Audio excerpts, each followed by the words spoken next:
Nós vamos iniciar hoje uma série que não é apenas uma série de mensagens, mas também reúne aulas de escola dominical para o departamento de adultos. Vamos incluir os adolescentes também nesse estudo. A ideia é que nós façamos algo parecido com aquilo que nós fizemos no ano passado, na série dos 10 mandamentos. Quem está na nossa igreja há pelo menos um ano, se lembra que quando nós estudamos os 10 mandamentos, nós fizemos não só a mensagem, uma sequência, mas relacionamos com as aulas de escola dominical. Então nós vamos fazer o mesmo nessa série, que tem como título o que é teologia reformada, ou o que é ser reformado. E eu quero explicar que essa série ela vai destacar algumas coisas só, não dá para esgotar tudo acerca da teologia reformada ou do que significa ser reformado, mas algumas coisas foram escolhidas que são, eu imagino, significativas não só para vocês que estão fazendo parte da Igreja Presbiteriana Aliança, mas até para quem nos assiste quando vê os vídeos no nosso site. Pois bem, eu quero convidá-lo a abrir a sua Bíblia, primeiro no texto de Romanos 11, versos 33 a 36. Eu coloquei o texto aí para todos nós olharmos, se você quiser acompanhar. Esse é o texto base da nossa mensagem, mas já vou adiantar que eu e pastor Jailson vamos expor doutrinas-chave da nossa fé a partir da epístola de Paulo aos Romanos. Não significa que só Romanos ensine isso, mas a epístola de Paulo aos Romanos é tão rica, é tão abrangente em termos de verdades sobre Deus e sobre a nossa vida, que dá para fazer muita coisa a partir de Romanos. Então nós decidimos fazer essa série a partir dessa carta e vamos buscar compreender melhor alguns dos seus pontos-chave. Então quero ler esse texto e depois explicar o porquê dessa série e como ela pode nos enriquecer. Romanos 11, de 33 a 36 diz assim: Ó profundidade da riqueza, da sabedoria e do conhecimento de Deus! Quão insondáveis são os seus juízos e inescrutáveis os seus caminhos! Quem conheceu a mente do Senhor? Ou quem foi seu conselheiro? Quem primeiro lhe deu para que ele o recompense? Pois dele, por ele e para ele são todas as coisas. A ele seja glória para sempre. Amém.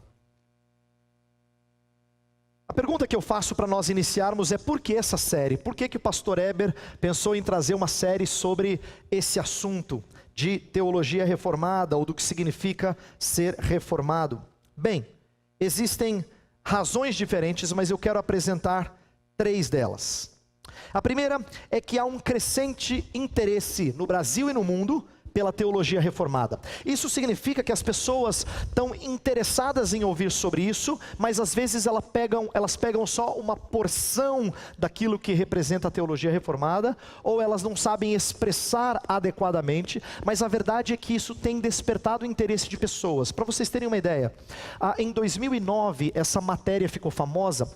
A revista Time, que é muito conhecida e importante nos Estados Unidos da América, mostrou que das 10 ideias mais impactantes no mundo nas décadas recentes, ela colocou o neocalvinismo, que é uma maneira de falar do recente interesse pelo calvinismo, como uma das 10 ideias mais impactantes no mundo. Essa matéria chamou muita atenção, porque imagina uma revista que não é cristã, é completamente secular, colocar a única ideia religiosa nas 10 mais importantes do mundo da época. Então muita gente disse: uau, o que é isso? O que a revista Time está enxergando? Ela estava enxergando, em termos jornalísticos, o crescente interesse pela teologia reformada, ali chamada de neocalvinismo, que é um ressurgimento mais recente, historicamente falando.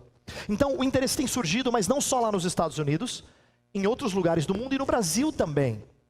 Alguns de vocês sabem que certos pregadores se tornaram famosos pela internet. Para não citar outro, só o Paul Washer teve um sermão assistido quase 4 milhões de vezes pelo público de fala portuguesa. Um único sermão, quase 4 milhões de visualizações. Isso mostra o crescente interesse pela teologia reformada, além de muitas outras páginas e recursos na internet que têm servido para chamar a atenção das pessoas. Mas quando uma coisa surge e causa o interesse de várias pessoas, surgem preconceitos e ataques comuns, e eu vou chamá-los de infundados, de seus opositores. Isto é, tem muita gente que olha para o calvinismo ou para a fé reformada, que são termos sinônimos, e dizem coisas que não são verdadeiras. Por exemplo, dizem que o calvinismo priva o homem de liberdade, como se o homem não fosse livre. Deus, na sua soberania, parece que faz tudo, o homem é mero robô. Quando na verdade, nas escrituras, liberdade é aquilo que nós temos em Cristo. Não tem a ver com eu escolher o que eu quero, tem a ver com o que eu sou em Jesus Cristo. O calvinismo fala disso de uma maneira bela. Aquilo que eu sou em Cristo é liberto do cativeiro do pecado e agora pronto, livre, disposto a fazer aquilo que agrada a Deus. Então, enquanto muita gente está debatendo liberdade para dizer o que o homem pode ou não pode escolher, se na soberania de Deus o homem escapa do controle de Deus ou não, o calvinismo está tentando chamar a atenção para a liberdade que nós temos em Jesus Cristo. Então não é verdade que a nossa fé priva o homem de liberdade? Outra coisa que dizem frequentemente é que o calvinismo torna Deus um déspota, como se Deus fosse um mal assim. Ele faz como ele quer e ele nem considera a gente. Quando na verdade a grandeza de Deus é a sua glória, eu disse anteriormente. E a sua salvação evidencia a sua misericórdia. E nós vamos falar disso no decorrer dessa série. Outros dizem que calvinismo incentiva uma vida fria. E eu vou, nesse domingo em especial, mostrar que as perspectivas que Paulo teve daquilo que a fé reformada destaca, o levaram a louvar ao Senhor apaixonadamente.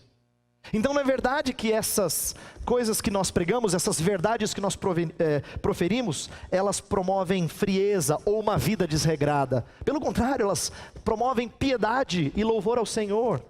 Há pessoas que dizem que calvinismo não estimula missões, e nós vamos falar disso mais no final dessa série, mostrando que há um longo histórico de avanço missionário por parte daqueles que são calvinistas. Então, parte do meu desejo é também limpar de alguns preconceitos e ataques infundados dos seus opositores. Mas, e talvez essa seja até mais importante, nós que somos presbiterianos, precisamos conhecer a nossa identidade. E eu digo isso porque nem todo presbiteriano é reformado, e grande parte dos presbiterianos não conhecem a sua fé de uma maneira mais abrangente. E eu estou dizendo isso porque Deus tem me dado a graça de ter contato com os líderes da nossa igreja no treinamento teológico. Então eu não estou dizendo isso só dos membros, estou dizendo isso inclusive dos pastores. Eu tenho o privilégio de treiná-los nessas coisas que eu vou compartilhar com vocês de maneira mais resumida. Então, a fé reformada, ela não é tão conhecida do povo que se chama de reformado assim. É por isso que eu acho importante nós termos uma série sobre esse assunto. Mas, talvez você pergunte, pastor, você está falando reformado, isso aí para mim é meio estranho. Para mim isso é coisa de exército.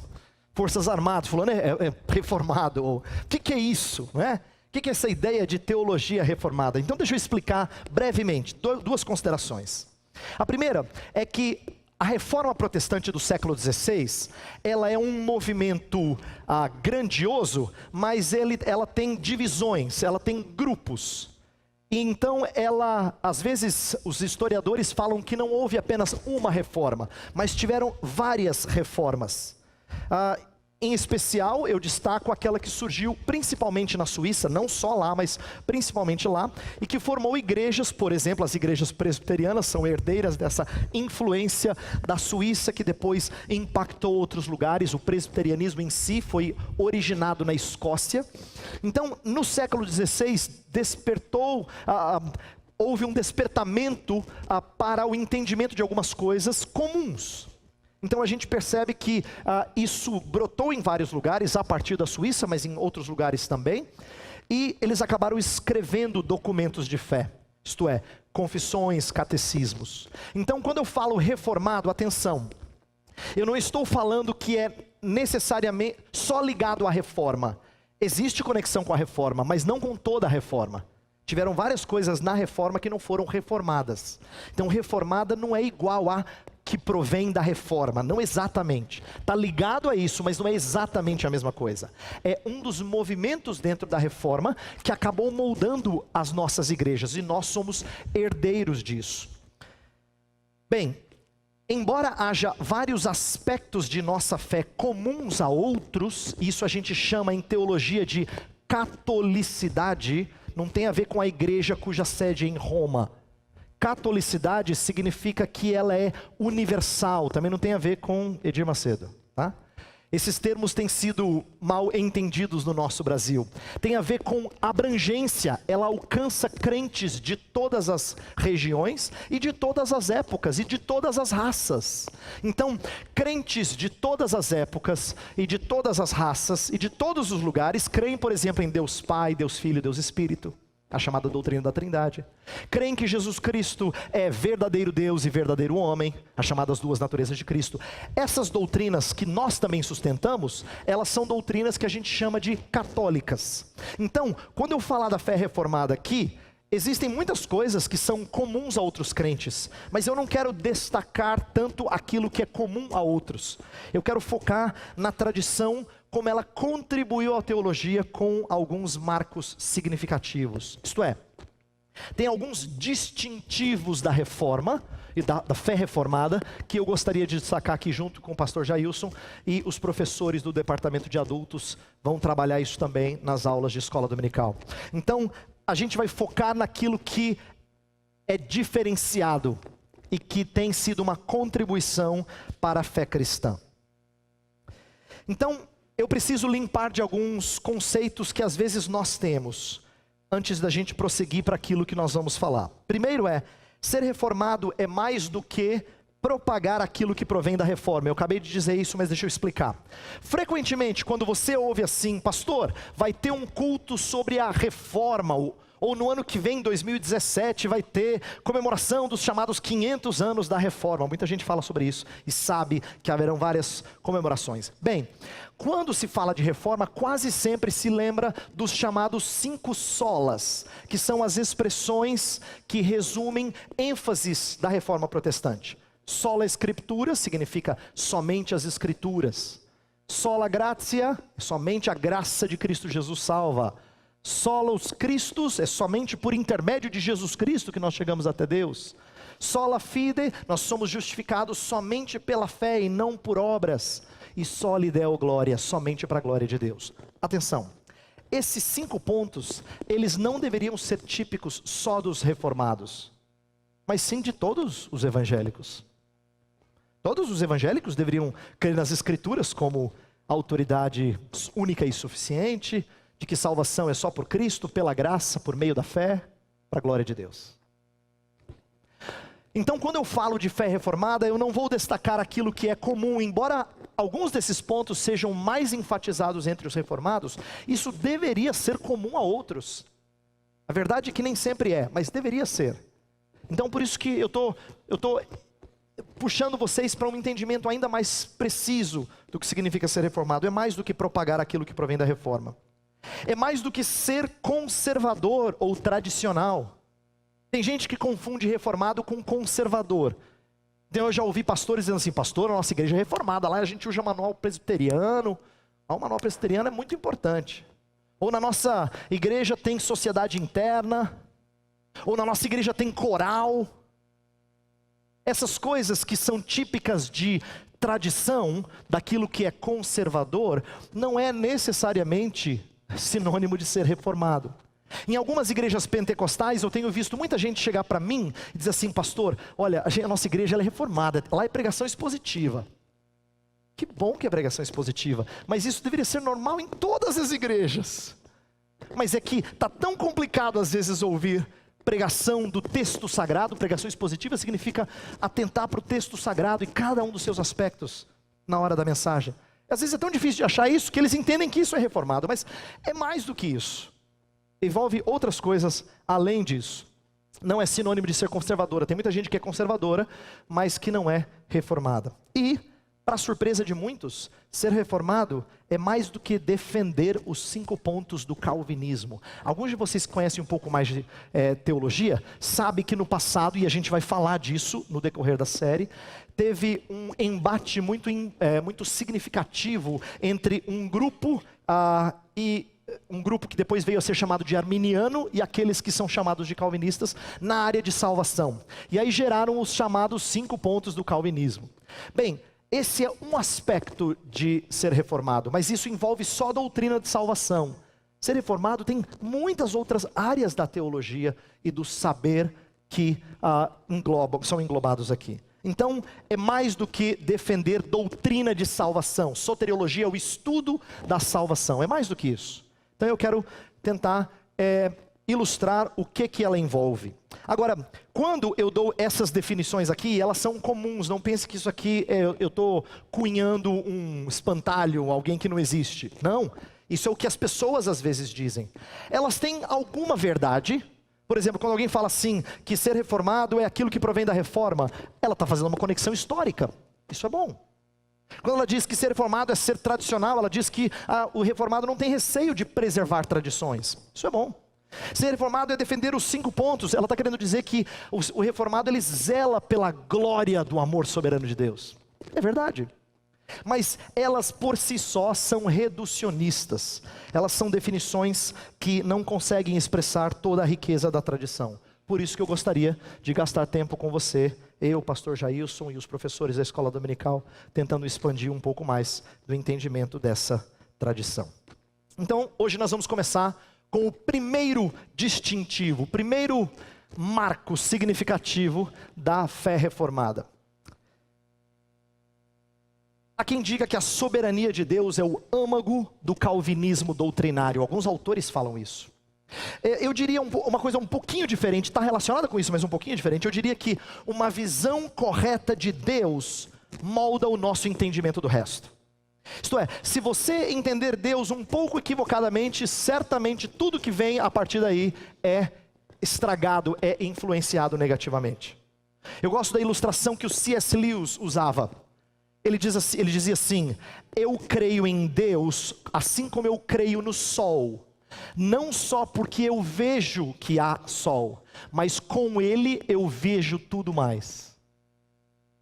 Quer dizer, eu não só vejo que ele está lá, mas ele que me dá visão e luz para ver tudo mais. Visão de Deus é assim.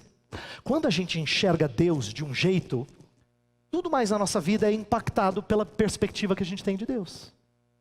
Quando Deus não estava na sua vida, quando você não prestava atenção na sua glória, as coisas tinham uma cor. Mas quando a visão de Deus passou a moldar a sua perspectiva da vida, o resto muda. O resto é impactado. Então, o que eu quero dizer é que a fé reformada ela tem procurado destacar, acima de tudo, a ideia de que a visão correta de Deus molda o nosso entendimento do resto. Inclusive molda o entendimento de você mesmo. Você não se conhece devidamente até que você conheça bem o seu Deus. Isso João Calvino disse muito belamente no início do seu principal livro. Você precisa conhecer a Deus para se conhecer. Porque Deus providencia o melhor reflexo de quem você é, do que você consegue deduzir e descobrir. Por isso que a gente fala que a fé reformada ela é teocêntrica, ela gira em torno de Deus. Todas as coisas estão vinculadas ao fato de Deus estar no centro da nossa fé e no centro da nossa prática. Então, exemplos de fé significa que tudo na criação gira em torno de Deus. Um colega meu de trabalho lá em São Paulo chamou a minha atenção com uma frase muito bonita. Ele falou assim: tem pessoas que não entendem como é que Deus impacta o nosso engajamento científico. Aí ele contou um exemplo de um cristão que estava zombando de uma cosmovisão cristã. Ele disse assim: como é que cosmovisão, esse cristão que estava zombando, como é que cosmovisão pode ajudar na matemática? 2 mais 2 é igual a 4, não é? Seja você um cristão ou não. Para o cristão tem alguma diferença? 2 mais 2 é igual a 4, aleluia? Ele estava fazendo uma gozação. Estava querendo dizer assim, o cristão ele fala aleluia depois de 2 mais 2. Aí esse meu amigo disse assim, ele não entendeu. 2 mais 2 é igual a 4, aleluia sim. Porque a criação só faz sentido quando ela aponta para o Criador. Se ela não apontar para o Criador, ela é um fim em si mesma. Se ela aponta para o Criador, então ela é um sinal.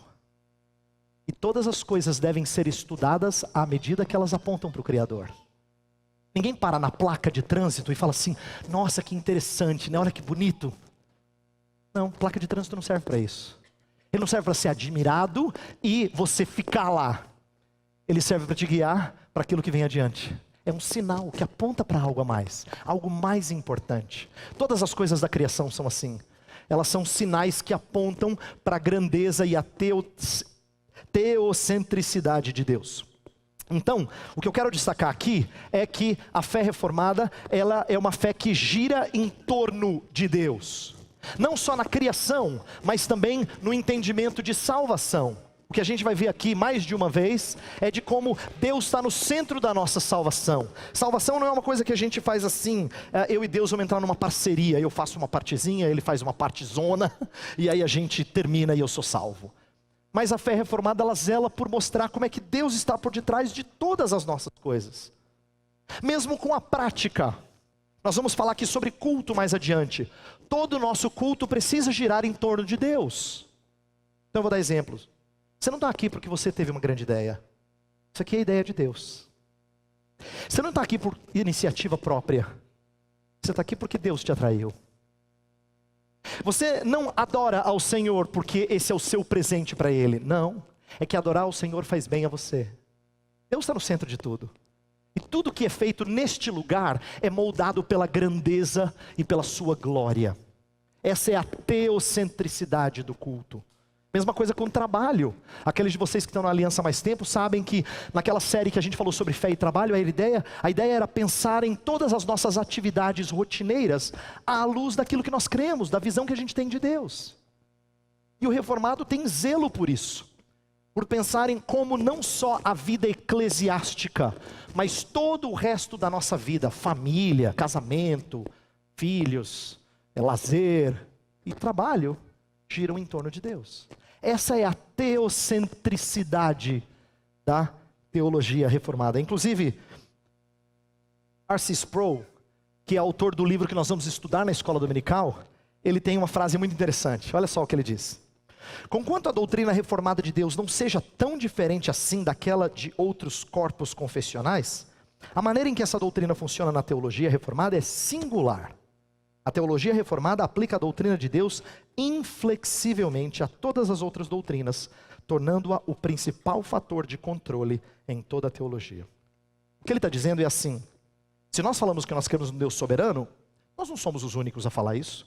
Pergunte para qualquer evangélico de uma igreja mais ou menos séria, e ele vai dizer: eu também creio que Deus é soberano.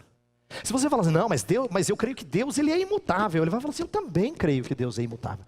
Eu creio que Deus é cheio de glória, ele vai dizer: eu também creio que Deus é cheio de glória. Na verdade, a nossa doutrina de Deus pode não parecer tão diferente da deles. Então qual é a diferença? É a maneira como ela é aplicada e conectada a cada outra doutrina e aspecto da nossa vida. É a maneira como ela é amarrada a tudo mais, e tudo mais é norteado por ela. É isso que o Sproul está querendo dizer.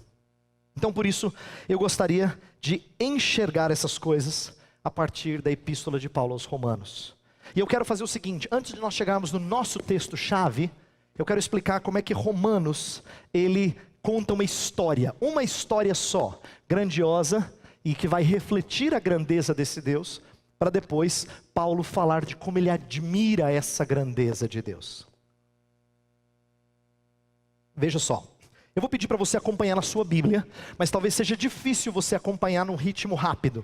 Então, você vai olhando de relance e depois você fala assim: em casa eu vou ler esse livro, essa carta de Paulo aos Romanos, tá? Veja só, o tema dessa carta está no capítulo 1, versículos 16 e 17. Fala que o Evangelho é o poder de Deus para a salvação, primeiro do judeu e depois do gentio. Tanto do judeu e do gentio, mas historicamente primeiro do judeu e depois do gentio. Isso aqui é algo muito interessante, porque a palavra salvadora de Deus foi revelada primeiro ao povo judeu. Isso é verdade. O Antigo Testamento retrata como Deus escolhera uma nação para revelar a sua verdade. E eles então ouviram da salvação de Deus desde o início. Mas não era para ser só para eles. Nunca foi intento de Deus trazer salvação só aos judeus, mas também aos gentios. Então, a própria dinâmica do Antigo Testamento para o Novo Testamento, isso vai ficando cada vez mais claro.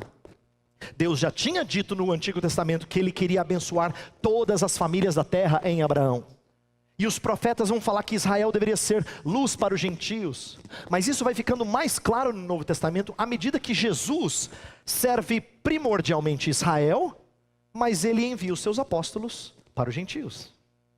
Então, Paulo vai escrever para os romanos, e lembra que eles estão no centro do maior império até então, de toda a humanidade, e que é repleta de gentios, para dizer que Deus é o mesmo Salvador, tanto de judeus quanto de gentios. Pois bem, mas para mostrar essa salvação, Paulo começa falando de pecado. Deixa eu dar uma dica para você. Não dá para falar de salvação se a gente não falar de pecado. Inclusive, essa é uma das falhas de muitos evangélicos, que querem falar que Jesus Cristo salva, mas não enfatizam devidamente o pecado. Porque a gente não procura salvação, a não ser que a gente tenha noção de perdição. Esse é um ponto importante da nossa fé. A gente não procura o Senhor, a não ser que a nossa perdição esteja evidente aos nossos olhos. Uma vez criticaram Jesus Cristo porque Jesus era alguém que andava com os desprezados da sociedade. Aí ele deu uma lição importante, ele falou: eu não vim para os que são sãos, e sim para os doentes.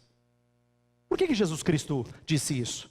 Não é para dizer que os que não criam nele eram sãos, eram sadios teologicamente. É porque eles não enxergavam a sua enfermidade.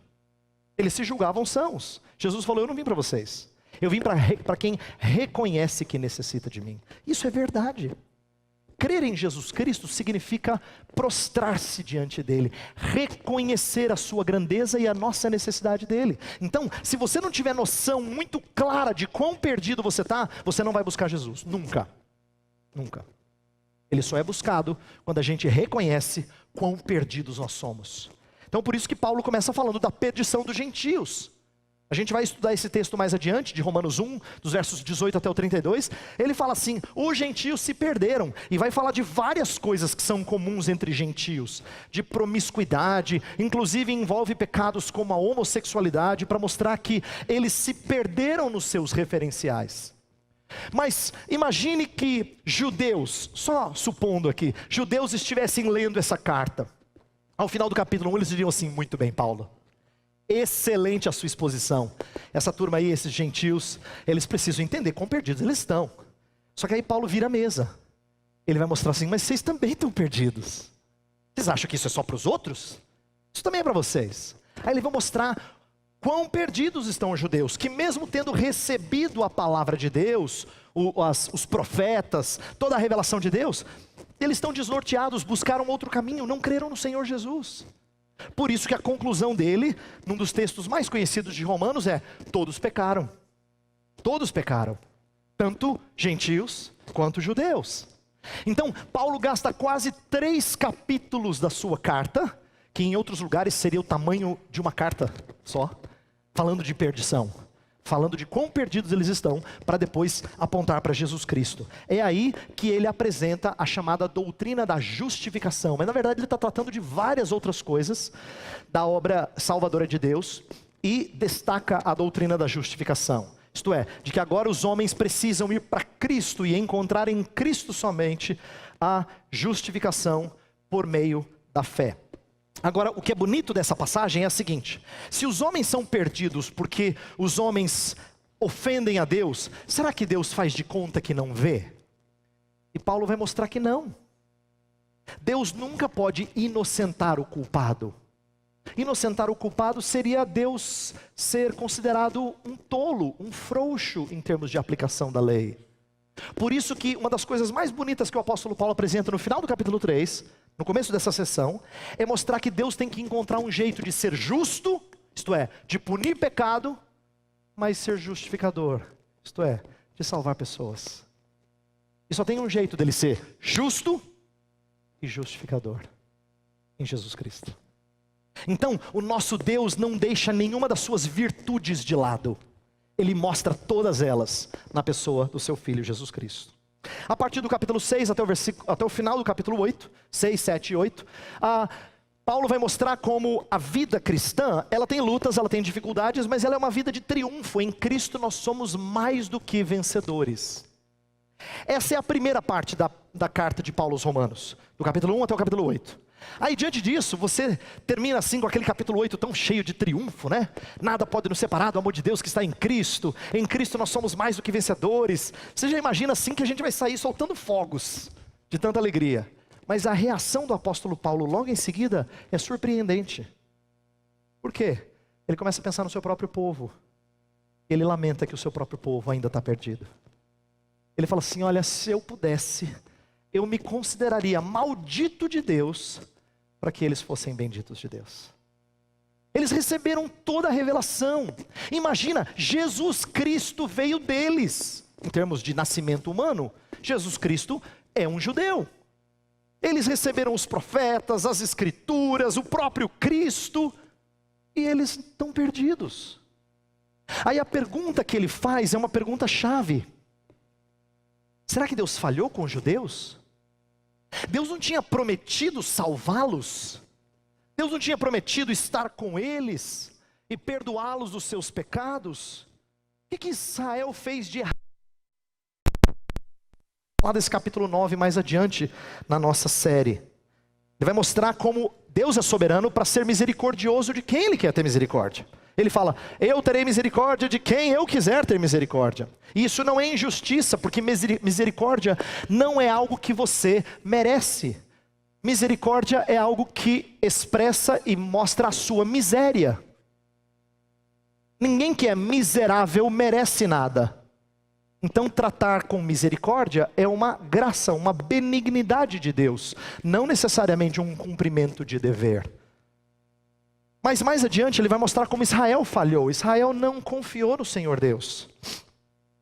Mas, a partir do capítulo 11, parece que Paulo começa a mudar um pouco do seu espírito. Ele está triste no começo do capítulo 9, mas no capítulo 11 ele fala assim, ó, Deus sempre salvou um remanescente. Eu sou um exemplo disso. Eu sou israelita e eu sou salvo.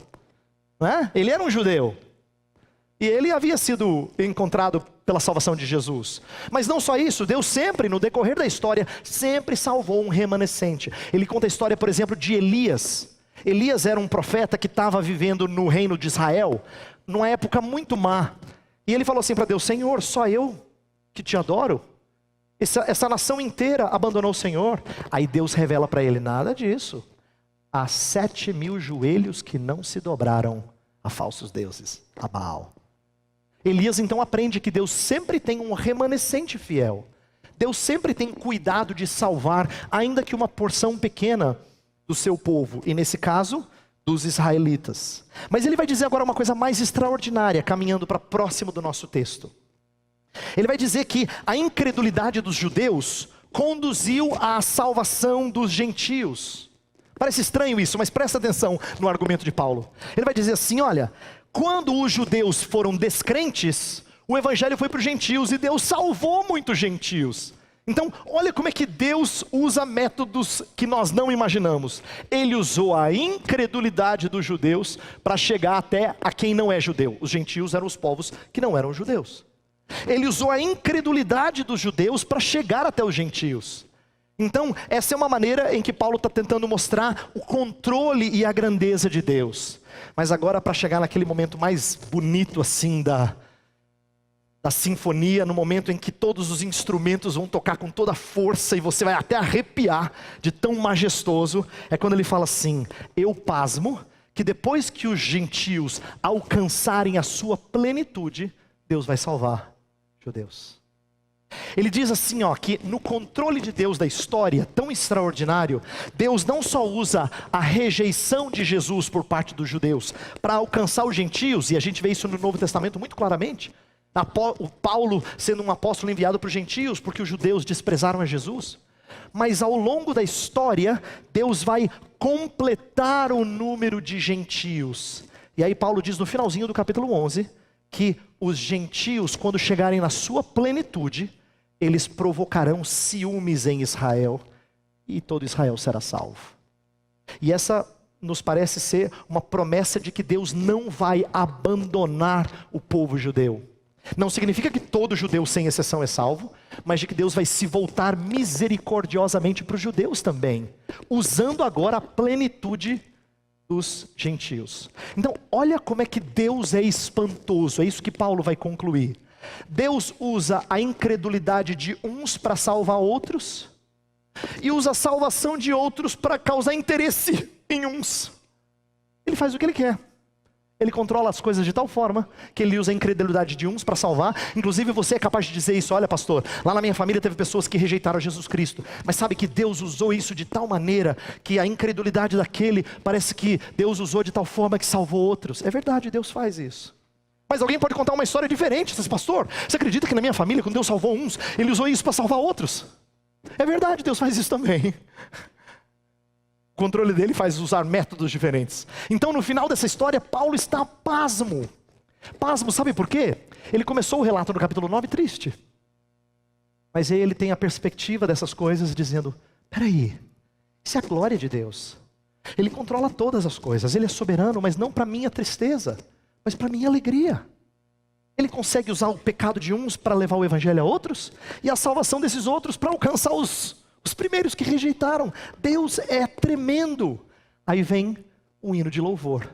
Ó profundidade da riqueza, da sabedoria e do conhecimento de Deus. Quão insondáveis são os seus juízos, quão inescrutáveis os seus caminhos. Ele vai começar a louvar a Deus. Por quê? Porque uma visão gloriosa da salvação de Deus sempre conduz a louvor. Sempre conduz a cântico. Aquilo que a gente chama em teologia de doxologia. Boa teologia sempre gera doxologia. Boa teologia sempre gera louvor e adoração. Se você ouve boa teologia e não louva, tem alguma coisa errada no lado receptor da mensagem. Porque boa teologia e que exalta a grandeza de Deus sempre deve despertar louvor. Se não faz, tem um problema na recepção. Ou tem um problema na comunicação. E uma visão correta de Deus não é comunicada. Então, quando Deus é apresentado e louvor genuíno não é gerado, tem algum problema. Ou em quem comunica, ou em quem recebe a comunicação. Porque sempre, sempre, sempre que alguém olhou a Deus grandiosamente, ele louvou o Senhor. Há vários exemplos na Bíblia assim. De homens que tiveram visão de Deus e exaltaram o Senhor. Ficaram impactados com essa grandeza de Deus. Moisés teve visões gloriosas de Deus. Abraão teve visões grandiosas de Deus. Davi também os teve. Isaías, Pedro, João, no Apocalipse, tem uma visão tão gloriosa de Jesus Cristo que ele cai como morto.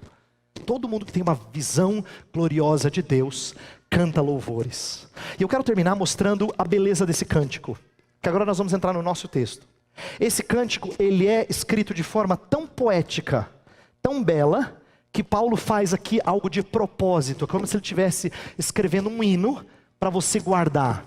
E um hino que tem uma estrutura impressionante. Primeiro, esse hino tem 3 estrofes.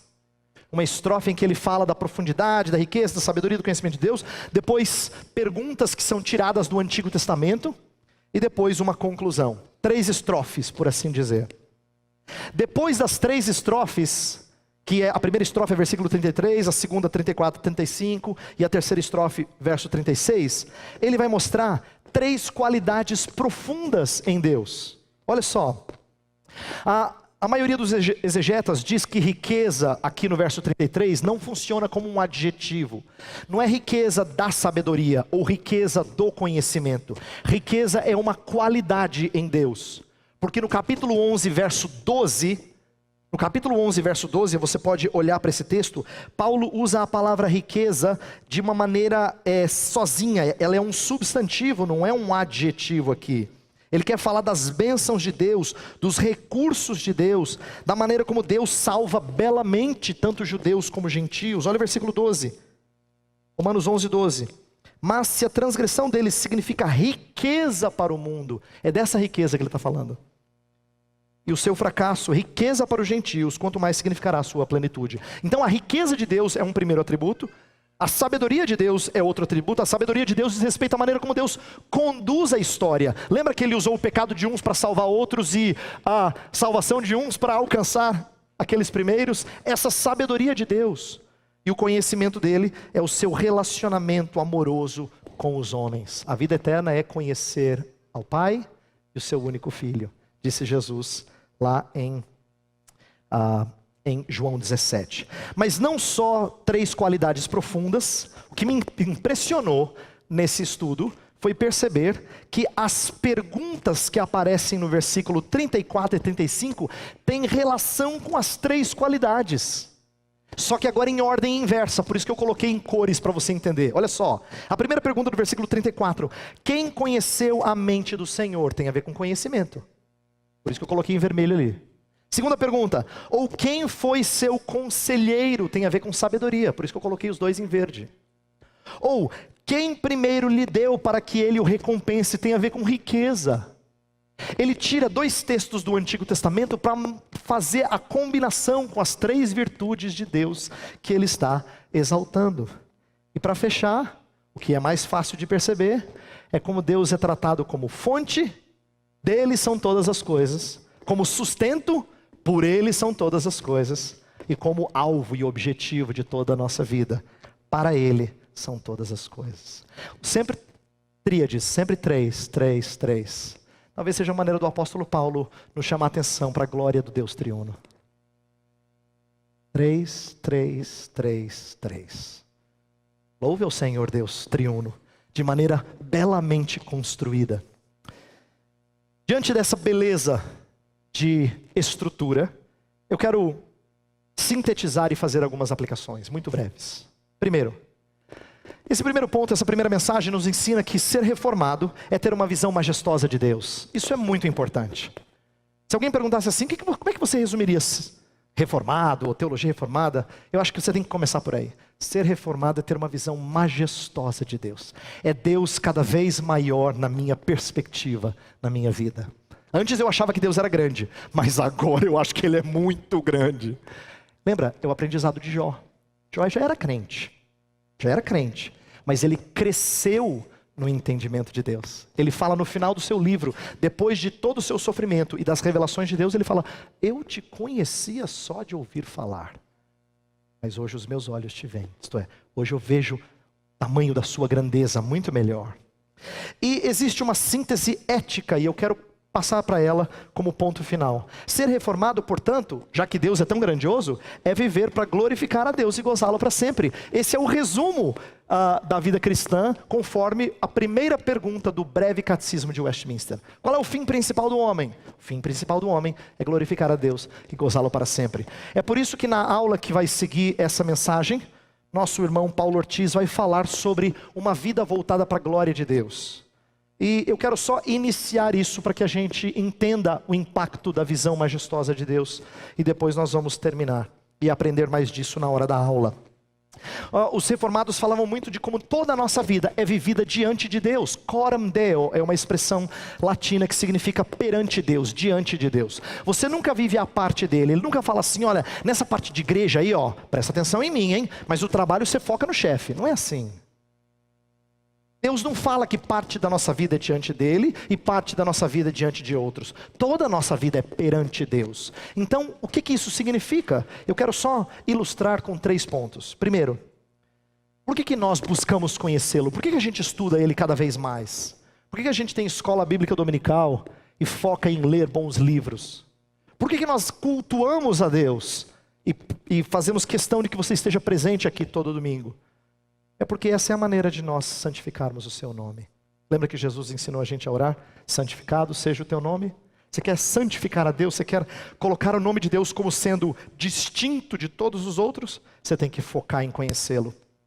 Porque quanto mais a gente conhece alguém, mais a gente ama esse alguém que a gente conhece. No caso, o nosso Deus triuno. A mesma coisa com o culto. Se ele tem que ser santificado, ele tem que ser adorado. Mas em segundo lugar, por que nós pregamos o Evangelho? E eu acabei de fazer uma série sobre a grande comissão. Por que nós pregamos o Evangelho? Porque a gente gostaria de ver o seu reino vindo. Lembra que Jesus falou assim: venha o teu reino? É por isso que eu espalho a notícia do reino. Porque eu gostaria que ele viesse em grande poder e glória. Então, evangelização está ligada à súplica de venha o teu reino. E por que nós salgamos a sociedade? Isto é, por que nós temos que ser influentes e testemunhas em todos os lugares em que nós estamos? Em casa, no trabalho, na vizinhança, inclusive na igreja. Por quê? Porque nós gostaríamos que a vontade de Deus fosse feita na terra como no céu. Essas são as 3 primeiras petições da oração do Pai Nosso. Santificado seja o teu nome, venha o teu reino, seja feita a tua vontade. Por que Jesus coloca essas 3 petições no começo da oração? Porque Ele quer que a nossa vida seja pautada para a glória de Deus. Uma vida voltada para a glória de Deus dá sentido a conhecê-lo, cultuá-lo, evangelizar, salgar e assim por diante. Eu gostaria de pedir a Deus agora em oração que você tenha cada vez mais uma visão majestosa de Deus e que isso impacte o seu viver. E a gente vai falar um pouco mais disso depois na hora da aula da Escola Dominical. Feche os seus olhos. Senhor, nós estamos diante de Ti certos de que o Senhor é grande, mas nem sempre nossos olhos enxergam tal grandeza. Por isso a nossa oração é que o Senhor traga agora à nossa mente, à nossa alma, ao nosso coração, essas preciosas verdades e nos eleve a Te cultuar. Tu és o dono da nossa vida e nós queremos Te exaltar. Por isso dá-nos sempre uma visão grandiosa do Senhor, para que nós aprendamos a responder em louvor e adoração. Oramos em nome de Cristo. Amém.